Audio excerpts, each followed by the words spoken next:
माझा थोडा वेगळा प्रश्न आहे. तुम्ही अनेक वर्ष झालं राजकारणामध्ये आहात आणि सध्या जर आपण पाहिलं तर काल परवा आमदार झालेले असतात ते आमदार शर्ट पॅन्ट घालून येतात, अंगावरती त्यांच्या जॅकेट असतं. तुम्ही आज एवढे वर्ष राजकारणामध्ये आहात, तुम्ही इतके साधे कसं राहता? म्हणजे तुम्हाला असं थोडं फॅशनेबल राहावं? प्रत्येकाने कसं राहायचं हे ज्याने त्याने ठरवायचं आहे.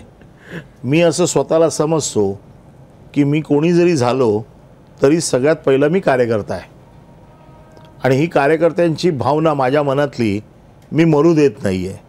आणि म्हणून मी असा जसा आहे, जसा पूर्वी होतो तसाच आत्ता आहे. त्याला असं म्हणायचं की तुम्ही शेवटचा झब्बा पायजमा वगैरे असं कधी घातलं होतं? मला असं घातलेलंच आठवत नाही आहे.